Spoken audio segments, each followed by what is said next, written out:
Saatnya kita memasuki Waktu Indonesia Sehat. Waktu Indonesia Sehat. Waktunya hidup sehat jadi budaya kita bersama. Dan sekarang kamu sedang mendengarkan Waktu Indonesia Sehat Season 2 bersama saya Rizal Wijaya. Baik, di episode kelima kali ini kita akan membahas tema yang menarik sekali ya. Jumlah nakes kurang dan tak merata. Lalu apa solusinya? Sumber daya manusia, kesehatan memiliki peran penting dalam pemenuhan hak kesehatan masyarakat. Kualitas pelayanan kesehatan di suatu negara tak terlepas dari ketersediaan dan kualifikasi berbagai jenis tenaga kesehatan, termasuk tenaga dokter yang berada di beberapa tingkatan layanan kesehatan, mulai dari layanan primer sampai layanan kesehatan di fasilitas pelayanan tingkat lanjut atau rujukan. Nah, merujuk data Konsil Kedokteran Indonesia, saat ini terdapat lebih kurang 185.000 dokter, terdiri dari 142.558 dokter umum, 43.989 dokter spesialis, dan 39.738 dokter gigi. Dari ratusan ribu dokter tersebut, keberadaannya tidak tersebar secara merata di berbagai daerah. Pada umumnya terpusat hanya di kota-kota besar, sehingga mendorong terjadi ketimpangan pelayanan kesehatan antara kota dan daerah. Dan ketimpangan ini jelas berakibat fatal apabila terjadi peristiwa yang menguji kesiapan sektor kesehatan. Seperti pada saat peningkatan kasus COVID-19 atau yang terbaru ketika terjadi lonjakan kasus gagal ginjal akut pada anak. Untuk itu, Menteri Kesehatan Budi Gunadi Sadikin menyebut saat ini Indonesia membutuhkan 160.000 dokter baru agar memenuhi kriteria ideal WHO, yaitu sebesar 1:1000, yang artinya seorang dokter melayani 1.000 penduduk. Jika penduduk Indonesia 270 juta jiwa, maka minimal harus ada 270.000 dokter di seluruh tanah air. Lalu, seperti apa sih langkah konkret pemerintah dalam meningkatkan jumlah SDM kesehatan sehingga kualitas layanan kesehatan semakin meningkat? Dan bagaimana mengatasi ketimpangan jumlah dokter yang tidak merata di seluruh Indonesia? Sekarang saya akan berbincang bersama Ibu Ana Kurniati, SKM MA PhD, selaku Direktur Pendayagunaan Tenaga Kesehatan Kementerian Kesehatan Republik Indonesia. Halo. Assalamualaikum Ibu Ana. Halo. Waalaikumsalam. Salam sehat selalu Ibu Ana.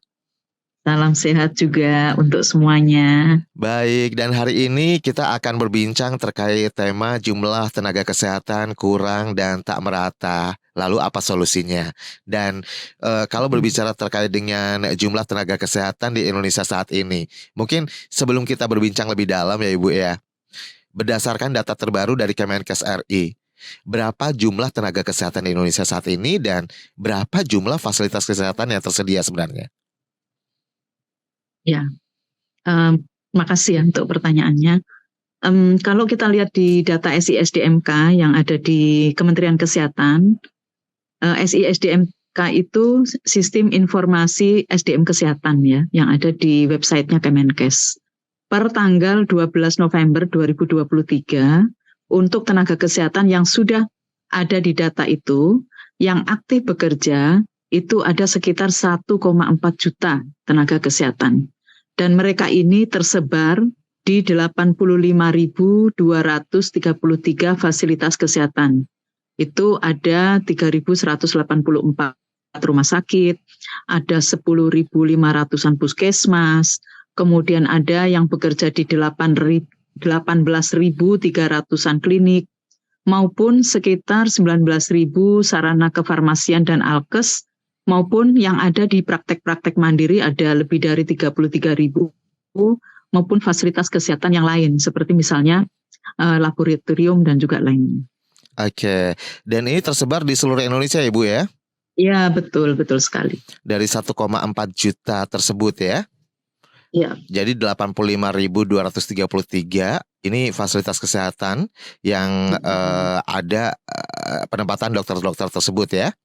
Baik. Iya. Nah, Ibu, kalau jumlah tersebut mungkin melihat dari yang sudah tadi diupdate gitu ya, apakah sudah ideal atau sesuai dengan kebutuhan pelayanan kesehatan saat ini di Indonesia atau seperti apa Ibu? Kalau dilihat dari 1,4 juta itu ya, itu kan tenaga kesehatan yang terdiri dari bermacam jenis ya. Ada dokter spesialis, ada dokter gigi, perawat, bidan gitu ya, macam-macam.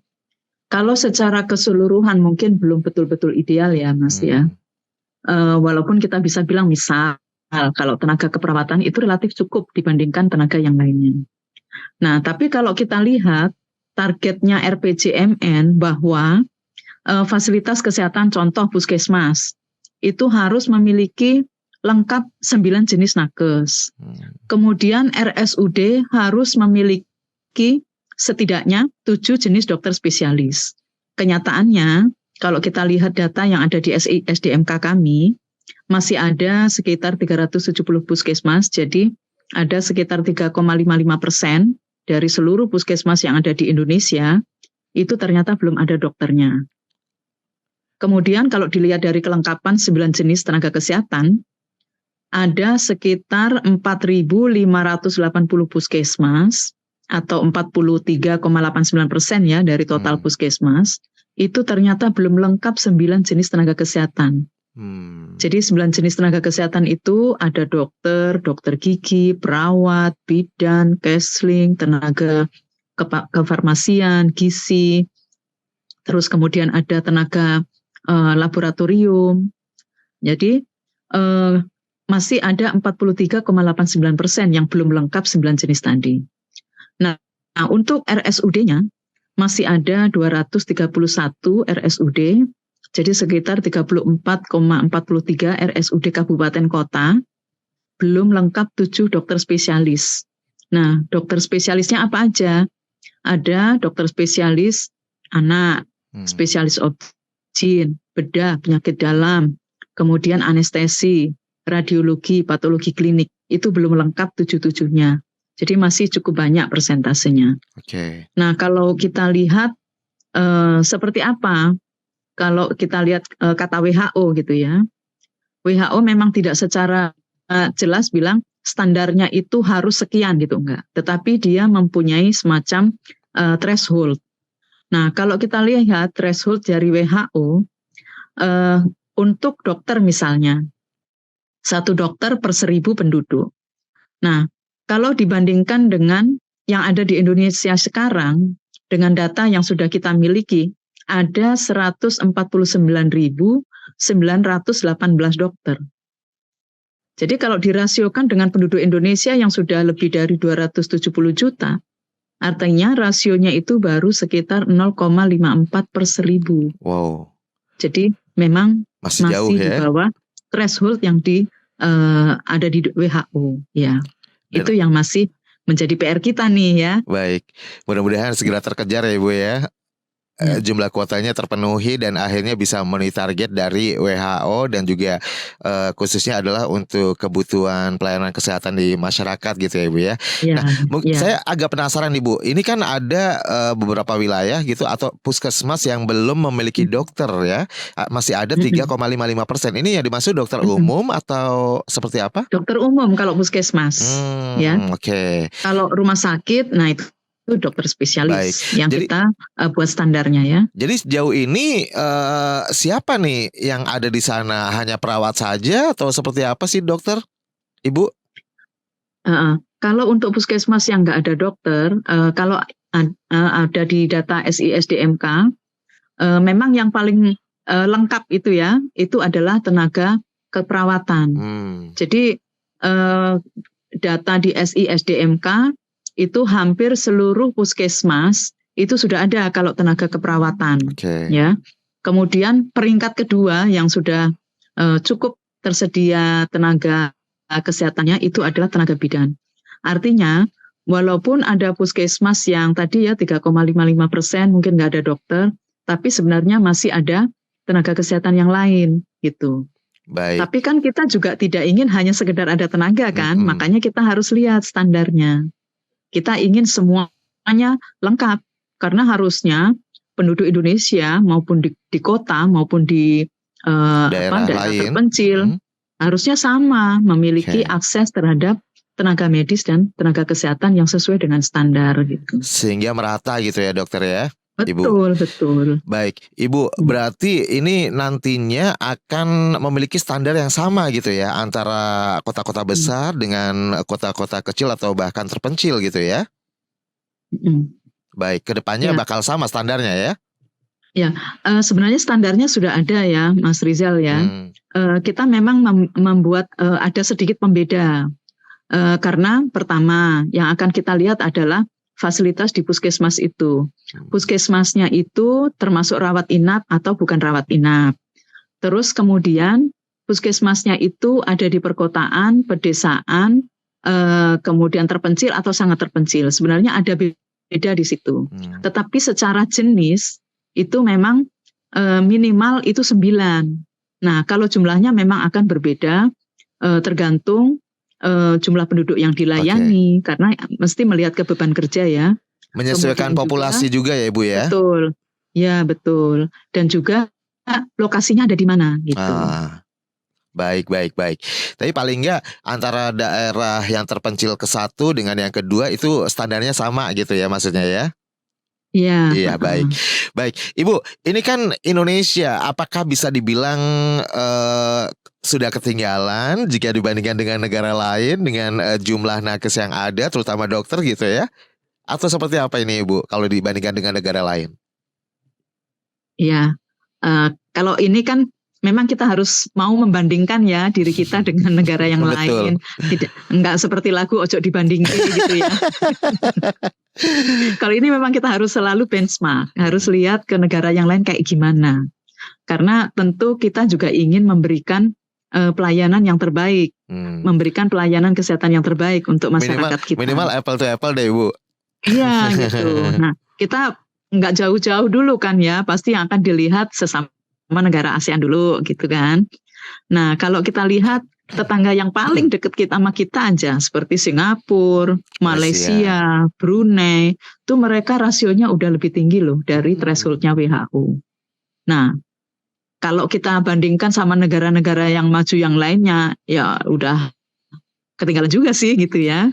Atau jadi, dengan jumlah penduduk yang sama deh, sama besarnya misalnya kayak India gitu Ibu.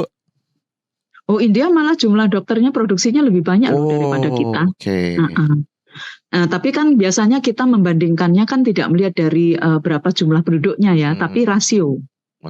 Karena dengan begitu kan lebih fair. Rasionya berapa dokter per berapa penduduk kan gitu. Itu selalu yang kita pakai untuk saling membandingkan dengan beberapa negara lain. Nah, kayak misalnya rasio di UK, US, ya udah itu pasti ada di atas kita lah ya gitu. Kayak misalnya ambil contoh spesialis jantung. Di Indonesia kalau lihat data ada di SISDMK dengan melihat ke data STR ya, itu kita baru ada sekitar 0,006 dokter spesialis per 1.000 penduduk. Bukan 0,6 ya, ini 0,006 ya. 0,006. Nolnya ada 3 ya di depan. Iya, di depan gitu. Nah, kalau dibandingkan sama UK sama US, itu sudah beda digitnya gitu. Spesialis jantung di UK sama US 0,05. Gitu, beda 1,0. Nah, beda 1,0 itu kan udah jauh kalau melihat berapa cakupan penduduknya. Kemudian melihat berapa cakupan area populasi, area geografis yang harus dijangkau. Nah, ini tentu menjadi tantangan karena dari sisi jumlah kita juga masih berat gitu ya. Dari sisi geografis kita juga berat loh. Betul. Negara kita kan kepulauan. Gitu. Iya, gitu. Dan aksesnya juga kan lumayan berat juga ya Ibu ya, mau dibilang ya nggak berat nggak mungkin kan, ini berat banget antar pulau, satu pulau ke pulau lain, apalagi kayak misalnya kita melihat di saudara-saudara kita di daerah yang tinggal di daerah Sulawesi gitu ya, jadi satu kota kabupaten aja itu beda pulau gitu kan ibaratnya. Baik, nah jadi kalau kayak gitu nih, kalau melihat dari rasio gitu ya Ibu ya, berapa sih jumlah ideal tenaga kesehatan yang harus tersedia di Indonesia? Pokoknya mau nggak mau ini harus ada nih di Indonesia. Berapa jumlah idealnya Ibu? Iya, emang kalau kita pakai terminologi ideal itu kan juga ini ya nggak mudah gitu ya menerjemahkan apa sih ideal itu gitu Ideal ya. versi apa gitu. Iya betul. Tetapi kalau balik lagi kita pakai ya udahlah pakai thresholdnya WHO aja gitu karena kita jadi bisa membenchmark diri kita dengan beberapa negara yang lain kan gitu ya.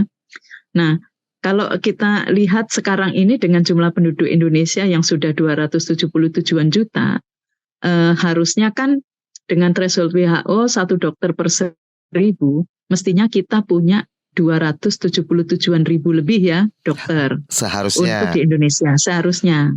Nah, tapi kalau kita lihat data yang tadi saya sampaikan, baru 149 ribuan, artinya kan jumlah yang masih kurang itu juga masih cukup besar. Hampir separuhnya Ibu ya? 120-an ribu, iya gitu. Oke. Nah, kemudian dokter spesialis gimana? Nah, dokter spesialis apa lagi gitu? Dokter spesialis kita juga masih jauh tuh kalau kita bandingkan dengan benchmark tadi ya, dengan beberapa negara seperti yang di Singapura ataupun juga dengan UK, US gitu ya. Secara keseluruhan dokter spesialis kita belum ada 50 ribu loh, masih di bawahnya gitu. Jadi kalau kita lihat dengan target threshold ratio, sepertinya kita juga masih membutuhkan dokter spesialis yang cukup banyak gitu. Hampir ya sekitar 29 ribuan lebih gitu ya, dokter spesialis supaya kita bisa bilang bahwa oke, dokter spesialis kita cukup, dokter kita itu cukup gitu ya. Jadi untuk saat ini seperti itu yang masih harus kita kejar jumlah. Baik, ini sesuai dengan rujukan standar WHO gitu ya Ibu ya. Baik, berikutnya Ibu, ini kan jumlah penduduk Indonesia ini nggak main-main ya, jumlahnya banyak banget kan Ibu, dari tahun ke tahun semakin meningkat jumlah populasinya. Dari jumlah populasi yang banyak ini, apa sih sebenarnya faktor penyebab jumlah SDM kesehatan Indonesia yang terbilang masih kurang? Apakah karena dari jutaan penduduk Indonesia minatnya sudah berkurang untuk menjadi tenaga kesehatan, atau seperti apa sebenarnya, faktor apa sih penyebabnya? Penasaran Ibu? Ya pertama kan kita mesti lihat dari faktor produksi ya Mas ya. Kalau dari faktor produksi artinya baik pendidikan kedokteran umum maupun juga spesialis sampai dengan saat ini kan masih bertumpu kepada fakultas kedokteran yang ada di universitas. Nah sekarang itu kita kan belum lama ya, karena Pak Menteri menyampaikan bahwa ada kekurangan yang cukup besar sehingga kemudian moratorium untuk pendidikan kedokteran itu akhirnya dibuka. Nah pendidikan kedokteran saat ini ada sekitar 106 fakultas kedokteran. Nah, yang menyediakan pendidikan spesialisasi itu baru 21 FK yang mempunyai program pendidikan dokter spesialis. Jadi kalau dilihat dari kapasitas yang hanya 21 FK ya di seluruh Indonesia, jumlah lulusannya itu hanya sekitar 2.700-an setiap tahun, 2.700-an dokter spesialis. Nah, kalau kita bandingkan dengan tadi ya, perkiraan berapa yang harus kita penuhi supaya kita gitu. Berapa yang harus kita penuhi untuk dokter spesialisnya, artinya masih butuh waktu yang cukup lama kan ya. Betul. Apalagi mendidik dokter spesialis ini juga waktunya panjang, bisa 4 tahun, 5 tahun gitu ya. Nah itu kalau mau menghasilkan yang sekarang kita bilang butuh segitu aja, itu udah rata-rata ya kurang lebih 10 tahunan lah gitu. Itu agak variasi berat ya Ibu ya? Berat. Dan itu nggak sama loh untuk setiap spesialisasinya. Ada juga yang sampai 15 tahun gitu, ada yang lebih cepat, tapi secara umum memang takes time untuk bisa menghasilkan dokter spesialis sesuai dengan jumlah yang kita butuhkan saat ini. Oke. Nah itu dari sisi pendidikan ya, kapasitas produksi. Nah kenapa sih kok kapasitas produksinya nggak bisa nambah gitu ya? Atau bisa ditambah tapi kok jumlahnya masih ya tetap kurang gitu. Nah kita juga ingat bahwa untuk bisa memberikan program pendidikan yang bermutu itu kan juga perlu tenaga pendidik. Nah jadi dosennya juga harus cukup, harus ada angka idealnya dong gitu ya. Betul. Tetapi kalau kita lihat sebenarnya sekarang dosen kita juga masih perlu ditambah gitu. Jadi itu dari sisi pendidikan. Jadi Kemudian jumlah dosen di Indonesia pun juga masih kurang ya Ibu ya? ya, terutama yang untuk pendidikan Untuk spesialis maupun iya. subspesialis itu ya. Karena kan syaratnya juga cukup berat ya untuk bisa memberikan untuk bisa menjadi tenaga pendidik spesialis. Sebagai contoh, kalau mau ngajarin dokter spesialis, mestinya dia juga punya kompetensi lebih tinggi dong dari dokter spesialis seperti itu. Nah itu yang juga ini mesti kita perhatikan. Lah kalau dokter spesialis kita maupun subspesialisnya juga masih terbatas, kemampuan kita untuk menambah kuota kan tentunya juga terbatas begitu. Nah kemudian satu lagi yang juga kami sering mendengar keluhan ya dari masyarakat kita. Pendidikan kedokteran kita itu memang masih mahal. Gitu. Ini sih yang krusial juga. Walaupun kami dari Kemenkes bekerja sama dengan LDP menyiapkan beasiswa, tapi kan nggak semua orang ya yang bisa dapat beasiswa gitu. Tidak masih segampang ada yang, itu ya. Iya, masih ada yang pastinya tidak kebagian itu beasiswa gitu. Betul. Ya. Nah, ini mereka harus membayar biaya yang juga tidak sedikit untuk bisa mengikuti pendidikan kedokteran maupun yang kedokteran spesialis. Mungkin syarat beasiswanya juga agak-agak sulit Ibu.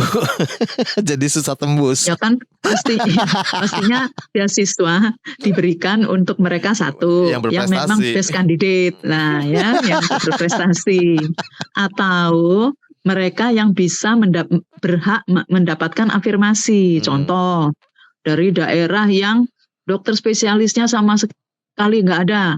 Pemdanya kurang mampu memberikan beasiswa, nah itu diberikan afirmasi tuh, biar ada dokter dari daerah sana nanti balik ke sana kan gitu, ya. Jadi seperti itu ya dari sisi pendidikan. Nah kemudian hal yang lainnya lagi itu balik lagi geografis kita yang menyebabkan infrastruktur itu juga sampai saat ini kita lihat juga masih belum merata ya.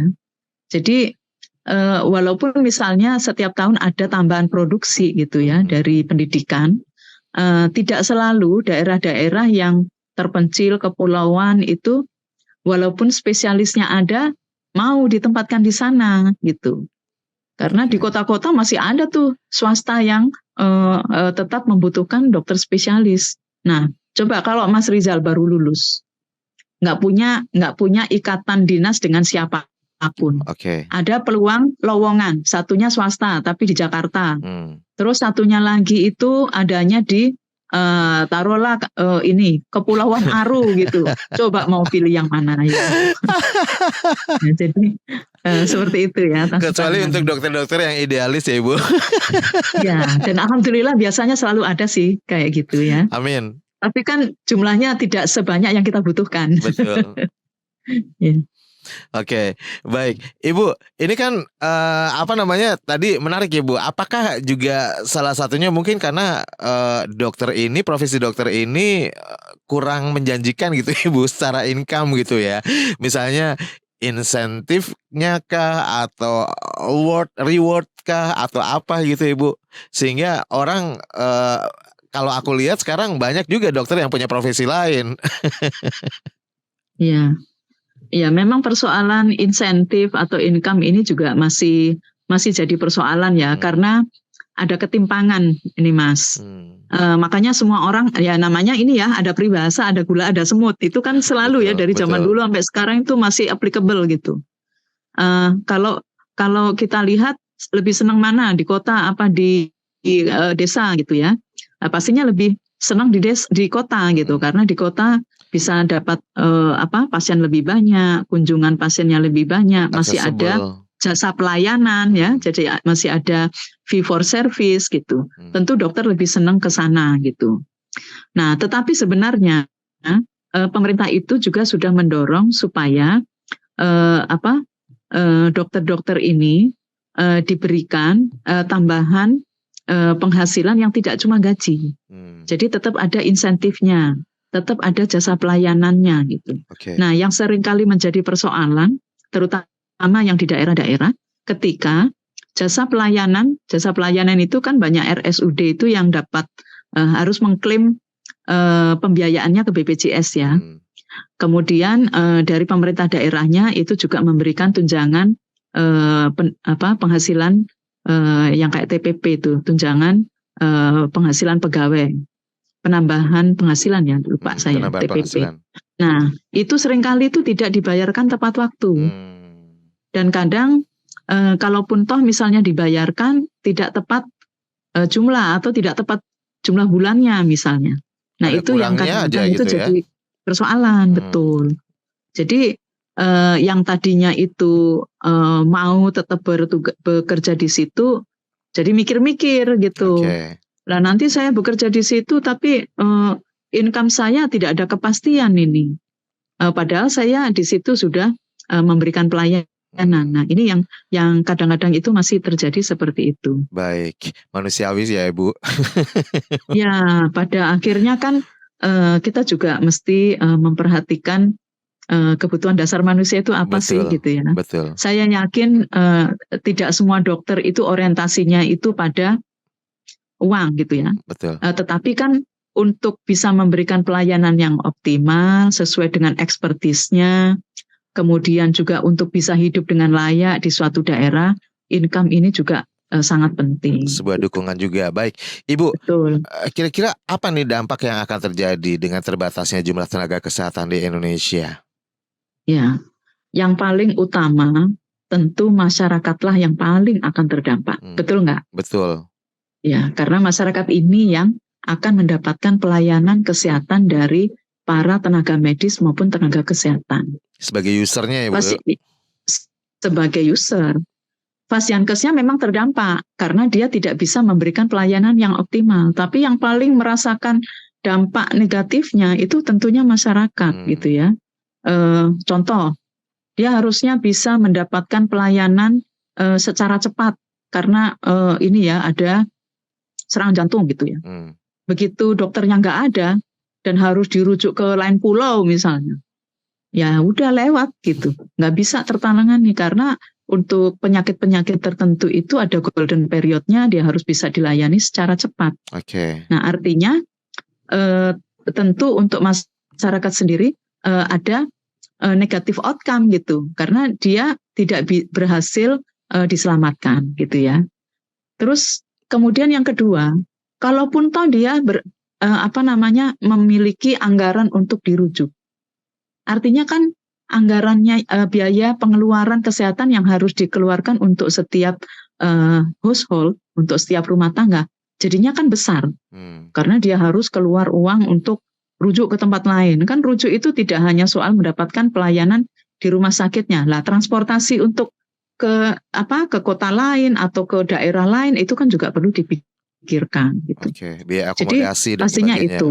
Iya, jadi ada dampak dari sisi ekonomi, ada dampak dari sisi mortalitas maupun morbiditasnya gitu. Nah, kemudian yang lainnya lagi adalah tentu pada saat terjadi kejadian-kejadian yang sifatnya darurat. Ada KLB ataupun yang lainnya seperti dulu waktu COVID. Karena terbatas jumlah tenaga kesehatannya, mau tarik sana, tarik sini ya susah. Kayak orang pakai sarung, ditarik ke atas yang bawah nggak dapet, ditarik ke bawah yang atas nggak dapet gitu. Artinya akhirnya tidak semua orang bisa secara adil, merata bisa mendapatkan pelayanan kesehatan. Oke, dan ini dampaknya yang paling dirasakan ya oleh masyarakat itu sendiri ya Ibu ya? Betul, dan tenaga kesehatannya juga tuh Mas. Kan tenaga kesehatannya kalau dia orangnya sedikit yang harus dilayani banyak, kan pastinya juga shift-nya jadi panjang gitu. Betul.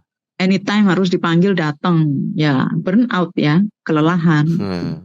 Baik, ya mudah-mudahan aja sih ini akan segera bisa diatasi gitu ya dengan berbagai upaya dari pemerintah, dari Kemenkes.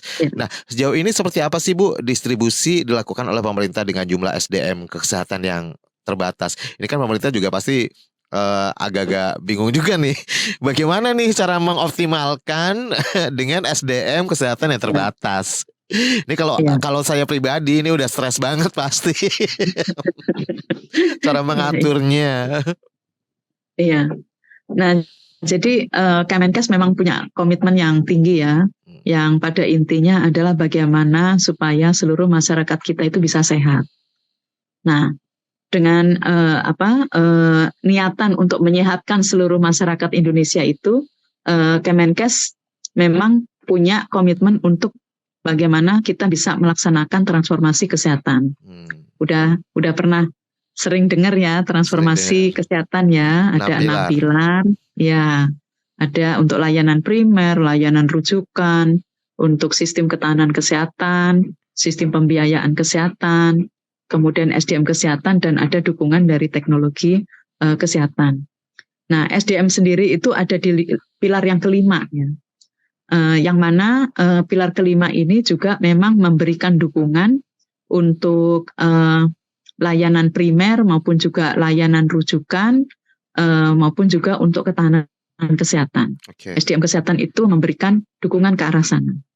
Nah, dengan jumlah tenaga kesehatan yang boleh dibilang tidak semuanya itu kita punya secara cukup di dalam negeri, memang betul ada persoalan di sini. Udah jumlahnya kurang, distribusinya nggak merata nih. Caranya gimana ini gitu ya. Nah, jadi di transformasi SDM kesehatan itu kita memang mengerahkan segala cara untuk bisa mendapatkan tenaga kesehatan yang bisa kita distribusikan secara menyeluruh. Mulai dari yang pertama, untuk meningkatkan ketersediaan, kita buat skema-skema untuk menambah produksi tenaga kesehatan. Kemudian dari sisi distribusinya, kita juga menggunakan berbagai skema untuk penempatan dengan skema insentif juga. Kemudian di undang-undang yang baru pun kita juga tambahkan seperti apa hak kewajiban tenaga kesehatan untuk perlindungannya segala macam, itu juga kita masukkan dari sisi aspek regulasi. Kemudian kita juga buat bagaimana upaya kita untuk menjaga kompetensi, meningkatkan kompetensi. Nah, ini yang kita lakukan. Kemudian mengenai bagaimana supaya tenaga kesehatan yang terutama tenaga medis ya, dokter maupun spesialis, dokter gigi ini yang masih kurang. Nah, kita mengatur bagaimana perizinannya supaya masih bisa kita manfaatkan untuk memberikan pelayanan di fasilitas pelayanan kesehatan yang masih belum ada tenaga medisnya. Ya, seperti itu. Baik, jadi transformasi SDM kesehatan ini menjadi salah satu langkah konkret Kemenkes gitu ya. Ini menjadi upaya yang saat ini untuk meningkatkan layanan kesehatan di Indonesia dilakukan oleh Kemenkes. Nah, apa sih Bu yang melatar belakangi adanya transformasi SDM kesehatan? Bukan hanya permasalahan yang tadi disebutkan sebenarnya kan, tapi banyak banget pasti yang lainnya. Mungkin boleh dikasih tahu nih Bu, apa saja yang melatar belakangi adanya transformasi SDM kesehatan ini? Iya. Nah, yang tadi kan sudah saya sebutkan ya, memang dari sisi secara umum ada soal jumlah yang kurang, ada soal jumlah distribusi yang nggak merata. Nah, kita juga perlu ingat bahwa pelayanan kesehatan ya itu merupakan urusan yang didesentralisasikan. Ada peran banyak pihak, stakeholder yang di situ harus dilibatkan. Dari urusan pendidikan, sampai dengan urusan penempatan, ini ada kementerian-kementerian lain juga yang menangani. Kemudian di daerah-daerah sendiri, pelayanan kesehatan di Fasiankes itu kan miliknya pemerintah daerah. Itu tentu ada pemerintah daerah, kemudian ada Kementerian Dalam Negeri yang menangani. Kemudian juga kalau penempatan di daerah terpencil, orang pasti akan mau ditempatkan di sana kalau fasilitas-fasilitas pendukungnya itu terpenuhi. Artinya infrastruktur juga harus ada. Itu juga ada kementerian lain. Ada kayak Kemen PUPR, Kemenkominfo gitu ya, yang di situ itu banyak sekali. Nah, jadi ini yang membuat kita transformasi kesehatan ini harus kita lakukan. Dan transformasi ini berarti artinya tidak menjadi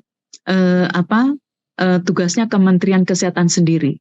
Ini kita harus menggandeng yang lain juga, karena ternyata PR-nya itu tadi banyak sekali gitu. Kita termasuk ya, kita juga ingin nanti tenaga kesehatan itu selalu ditingkatkan kompetensinya gitu. Karena kita tahu dari data yang ada di Jenakes Kemenkes, seperti misalnya tahun 2022 yang lalu aja, dari 1 jutaan tenaga kesehatan yang ada di SISDMK yang mendapatkan pelatihan di institusi yang terakreditasi itu nggak ada 100.000. Itu tahun 2022 yang lalu. Ini yang coba kita tingkatkan tahun ini. Artinya kan baru sedikit yang mendapatkan pelatihan di institusi pelatihan yang terakreditasi. Jadi memang pemicunya ini banyak gitu ya Mas. Betul. Ya. Dan tidak hanya soal stakeholdernya yang banyak, tetapi dari sisi SDM kesehatannya sendiri memang ada banyak sekali tantangan-tantangan yang memang ingin kita atasi dengan transformasi. Baik, gitu. jadi transformasi SDM kesehatan ini memang bukan hanya Kementerian Kesehatan saja yang bertugas gitu ya Bu, tapi butuh sinergitas kolaborasi antar lembaga, antar pemerintah, antar kementerian, bahkan sampai stakeholder swasta gitu ya Ibu ya, private sector dan betul. sebagainya. Dan Betul. tentu saja langsung ke masyarakat juga ya Ibu ya. Jadi memang kita harus berkolaborasi semuanya. Kita harus saling mendukung. Baik, Ibu, target apa sih yang diharapkan oleh pemerintah dengan adanya transformasi SDM kesehatan ini, Bu? Ya, sebenarnya kalau target secara umum ya, tentu kita juga menginginkan fasilitas pelayanan kesehatan utamanya milik pemerintah ya, karena ini kan menjadi kewajibannya pemerintah untuk menyediakan fasilitas pelayanan kesehatan kepada seluruh masyarakat Indonesia. Karena sehat itu adalah hak setiap warga negara kan gitu ya. Nah kalau kita lihat dari target yang betul-betul ingin kita capai sebenarnya ya, jadi untuk puskesmas itu harusnya semuanya sudah punya dokter. Kemudian untuk tenaga kesehatan yang lainnya mestinya paling enggak itu 80% lah di akhir 2024 nanti itu sudah ada tenaga kesehatan setidaknya ada 9 jenis. Ini belum ngomong jumlah ya. Kemudian rumah sakit juga demikian. Itu mestinya ada sekitar 70%-nya itu nanti sudah memiliki lengkap 7 dokter spesialis. Ini baru 7 dokter spesialis. Kita belum ngomong layanan yang lainnya. Misalnya untuk kanker, jantung, stroke, terus untuk uronefrologi yang untuk ginjal, belum lagi untuk yang lainnya gitu ya. Jadi untuk yang paling basic aja itu kita masih harus bekerja keras mencapai target. Oke. Tapi yang paling urgent itu adalah pemenuhan dan pemerataan tenaga kesehatan Ibu ya?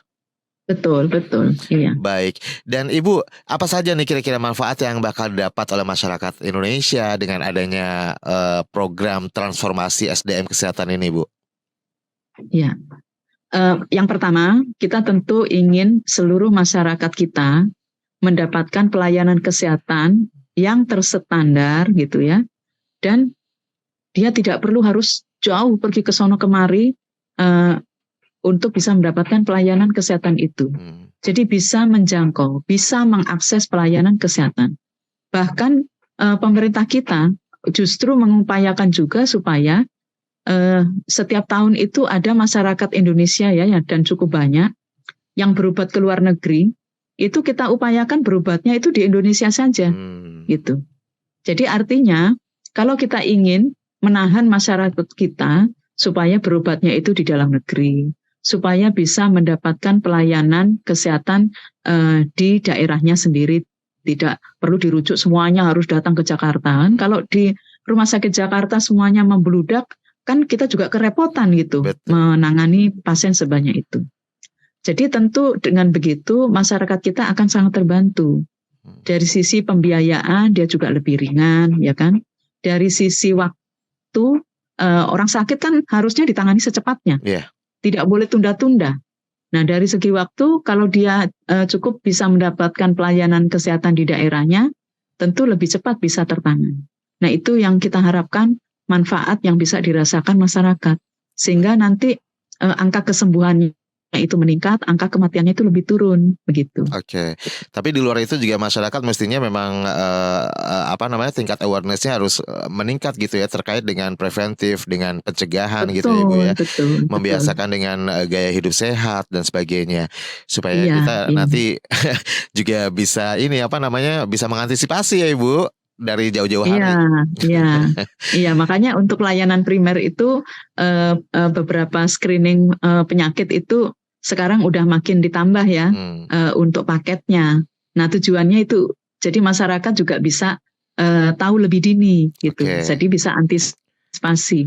Kalau dari hasil screening ternyata waduh ini ada kecenderungan gula darahnya tinggi. Nah, diajarin gimana caranya supaya memilih diet yang tepat. Baik. Kemudian melakukan aktivitas fisik yang cukup supaya gula darahnya itu bisa terkontrol. Bahkan gitu. di puskesmas desa gitu nanti juga bakal ada laboratorium gitu ya Ibu ya untuk tindakan preventif itu. Ya, ada Labkesmas Tier 1 ya nanti ya. Baik. Nah, Ibu, ini kan masyarakat juga dibutuhkan gitu peran sertanya ya kan untuk mewujudkan untuk menyukseskan program transformasi ini. Nah, seperti apa nih yang diharapkan oleh pemerintah khususnya Kemenkes untuk masyarakat supaya bisa ikut serta menyukseskan program ini? Iya, tentu harapannya Kementerian Kesehatan yang namanya pencegahan ini seharusnya memang tidak hanya sekedar berhenti di programnya Kemenkes gitu ya.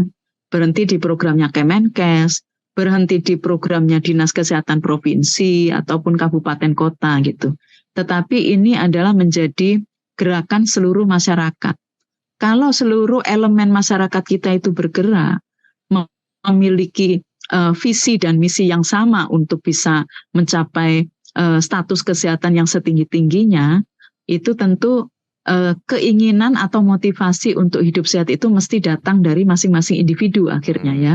Okay. Nah, untuk bisa ke sana, ini kan juga nggak bisa hanya mengandalkan harusnya masyarakat ngerti dong, kan juga nggak bisa begitu ya. Tetapi kita juga perlu sinergi dengan seluruh pihak. Betul. Bagaimana untuk satu memberikan edukasi kepada seluruh masyarakat, mau lewat sekolah, lewat pendidikan tinggi, lewat seluruh forum apapun gitu, untuk mengajak masyarakat mulai dari masih dalam kandungan gitu ya, melalui ibunya tentu, sampai dengan yang sudah lansia, itu semuanya bisa tergerak supaya melakukan pencegahan gitu. Baik. Dari sisi lifestyle-nya. Ya. Kemudian dari sisi pemerintah, pusat, swasta dan lain-lain itu juga memiliki langkah yang paralel. Jadi sinergi semua pihak. Okay. Memang nggak bisa hanya satu atau dua langkah. Betul. Kan kalau kita itu ingin mencapai tujuan ke satu tempat yang sama, mestinya langkahnya serempak dong, ya. Kalau yang satunya nggak jalan, nggak semuanya bisa mencapai tujuan. Betul. Susah gitu. Jadi ingat ini program Catin dari Kemenak juga ya Bu ya. Jadi di awal pernikahan juga suami istri ini udah dibekali juga dengan bimbingan kesehatan juga termasuk ya Bu ya. Iya, untuk Catin ya. Baik. Jadi memang antar kementerian, antar lembaga semuanya bersinergi gitu ya Bu ya. Semua. Baik. Nggak bisa kita Kementerian Kesehatan ini pasti terseok-seok nih kalau nggak ada dukungan dari yang lain. Kalau kata saya bilang berat. Nah ini kan sebagai contoh juga nih Mas Rizal, ada podcast ini. Betul. Ada podcast ini kan berarti juga karena kita ada sinergi nih.